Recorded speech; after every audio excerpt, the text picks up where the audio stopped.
ગાંધીધામ ખાતેથી you star energy ડ્રિંકમાં આલ્કોહોલનું પ્રમાણ જણાયા બાદ ફૂડ એન્ડ ડ્રગ્સ વિભાગ દ્વારા રાજ્યવ્યાપી દરોડા પાડવામાં આવ્યા હતા. ત્યારે ગાંધીધામ સ્થિત આ કંપનીને તાળા લાગી ગયા છે. દરમિયાન કચ્છ જિલ્લા ફૂડ એન્ડ ડ્રગ્સ વિભાગ દ્વારા આ કંપનીની કચ્છ જિલ્લાની તમામ પ્રોડક્ટ સીલ કરી દેવામાં આવી છે. એનર્જી ડ્રિંકની બોટલો જપ્ત કરવામાં આવી છે અને આગળની કાર્યવાહી હાથ ધરવામાં આવી છે. જિલ્લા ઔષધીય વિભાગે આ અંગે ચંચળ ન્યૂઝ સાથે વાત કરી હતી. એક ડી ઝાલાઇન કંપની નામની ગાંધીધામમાં કંપની છે.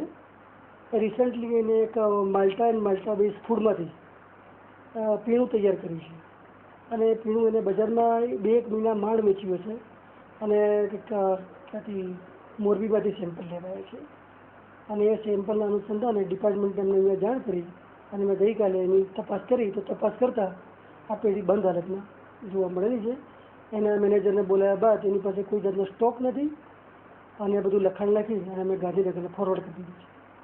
હવે એક જે વાત છે કે આ જે કંપની છે એમાં આલ્કોહોલનું પ્રમાણ જોવા મળ્યું છે, તો હવે આગળ શું કાર્યવાહી કરવામાં? આલ્કોહોલનું પ્રમાણ એટલે આપણે તો અહીંયાથી સેમ્પલ નથી લેવાયું, જે લેવાયું છે મોરબીમાંથી લેવાયું છે અને એ સેમ્પલ માટે FSSAI દ્વારા ત્યાં આગળ ઇન્સ્પેક્ટર મારફતે કામ થશે.